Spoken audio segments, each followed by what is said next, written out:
مفتی صاحب میرا نام محمد نعیم ہے، آپ سے گزارش ہے کہ جو بھی حیا کے منافی سوال ہوں تو آپ ان کو شامل نہ کریں، انصاف سے کہیں کہ یہ سوال اپنے محلے کی مسجد کے امام سے پوچھ لیں۔ بہت سے لوگ اس طرح کے سوالات صرف چسکے کے لیے پوچھتے ہیں، اور میں نے بہت سارے مفتی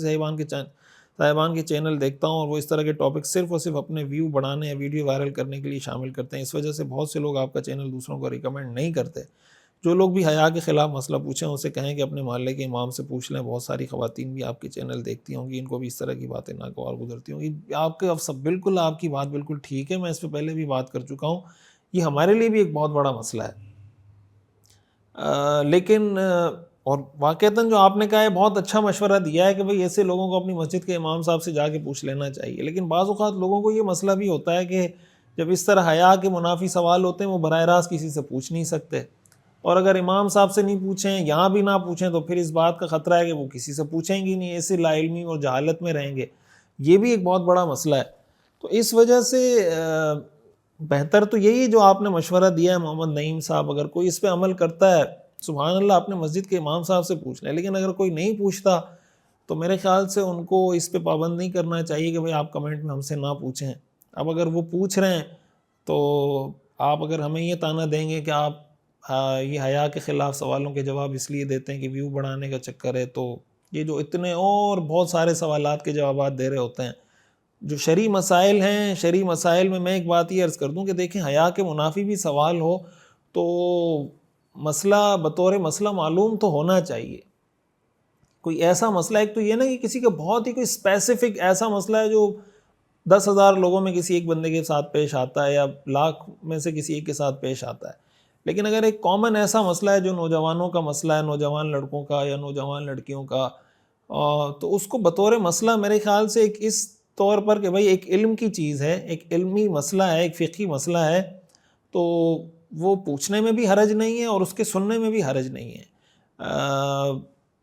ضروری نہیں ہے کہ اگر کوئی مفتی صاحب کسی ایسے مسئلے کا جواب دے رہا ہے تو وہ ویو بڑھانے کے چکر میں سب کچھ کر رہا ہو۔ جو جینون مسائل آتے ہیں ہمارے پاس تو لکھے ہوئے آ جاتے ہیں، وہ سارے مسائل ایز اٹ از ہم پڑھ لیتے ہیں۔ اب کون چسکے کے لیے پوچھ رہا ہے، کون چسکے کے لیے نہیں پوچھ رہا، تو وہ تو اس کی نیت ہے۔ باقی یہ ہے کہ سوال کا جواب دینا بھی ہماری ذمہ داری ہے۔ کسی نے سوال پوچھا ہے تو آپ کی بات بھی ٹھیک ہے، میری بات بھی ٹھیک ہے۔ خلاصہ یہ ہے کہ آپ اپنی جگہ ٹھیک ہیں، ہم اپنی جگہ ٹھیک ہیں۔ ہماری مجبوری ہے کہ سوال بھی پوچھا اور وہ علمی مسئلہ بھی ہے اور بتانا بھی چاہیے، لوگوں کو ضرورت بھی ہوتی ہے، تو وہ ظاہر ہے کہ اگر اس پہ ویو زیادہ آتے ہیں تو یہ ہماری قوم کا مسئلہ ہے، یہ ہمارا مسئلہ نہیں ہے کہ سنجیدہ بات اگر وہ نہیں سن رہے اور اس طرح کی چیزیں جو چسکے کی چیزیں ہیں وہ سن رہے ہیں، تو اپنی اصلاح عوام کو کرنی چاہیے کہ بھائی سنجیدہ چیزوں کو توجہ زیادہ دیں، دوسری چیزوں کو توجہ نہ دیں۔ ظاہر ہے ویوز آنے کا کیا مطلب ہے کہ ہماری قوم یہ ساری چیزیں دیکھنا چاہ رہی ہے، انہی چیزوں میں پڑی ہوئی ہے، تو اپنے آپ کو ان چیزوں سے نکال کے مثبت چیزوں کی طرف آئیں۔ مفتی صاحب مسجد کے اوپن اسپیکر میں یا کسی دکان وغیرہ میں قرآن مجید کی تلاوت ہو رہی ہو تو سننا واجب ہے کیا؟ اس دوران کسی کام میں مشغول ہو سکتے ہیں؟ دیکھیں مسجد کے اوپن اسپیکر میں اس طرح تلاوت لگانا یہ ٹھیک نہیں ہے، اور اس سے ظاہر ہے کہ اور لوگ ڈسٹرب ہوتے ہیں۔ تو اگر وہ اسپیکر چیک کرنے کے لیے تلاوت کر رہے ہیں یا ایسا کچھ کر رہے ہیں تو بہتر تو یہی ہے اگر کسی کے پاس وقت ہے اور وہ سن سکتا ہے تو سن لے، لیکن اگر اپنے کام میں مشغول ہے اور دوسرے کام کر رہا ہے، جو بھی اس کی مصروف زندگی کا جو بھی ایکٹیویٹی ہے وہ کر رہا ہے، تو اس کو پھر وہ جاری رکھ سکتا ہے، اس کے لیے وہ سننا لازم نہیں ہوگا۔ تلاوت قرآن مجید کا سننا اس وقت لازم ہوتا ہے جب سنانے والا سنانے کی نیت سے سنا رہا ہو، جیسے امام نماز میں تلاوت کر رہا ہوتا ہے یا خطبے میں خطیب خطبہ دیتے ہوئے قرآن کی آیات پڑھ رہا ہوتا ہے، اس طرح کے مواقع پہ اس کا سننا لازم ہوتا ہے۔ مفتی صاحب میرا سوال یہ ہے کہ ایک مسلمان اور ایک غیر مسلم دونوں ایک ساتھ مل کر کاروبار کرتے ہیں، آفس کے اندر غیر مسلم نے دیوار مورتی کی تصویر لگا رکھا ہے، کیا اس کے اندر مسلمان نماز پڑھ سکتا ہے؟ بس اگر وہ پشت پر ہو یا کسی ایسی جگہ پر ہو کہ سامنے سجدے والی جگہ پر نہ ہو تب تو پڑھ سکتا ہے، لیکن اگر وہ سامنے ہے تو پھر نماز نہیں پڑھ سکتا اس کے سامنے۔ کسی ایسے کمرے میں نماز پڑھ لے جس میں وہ ہو ہی نہ، اس طرح کی مورتیاں کوئی بت وت نہ رکھے ہوں، وہاں پہ نماز پڑھیں۔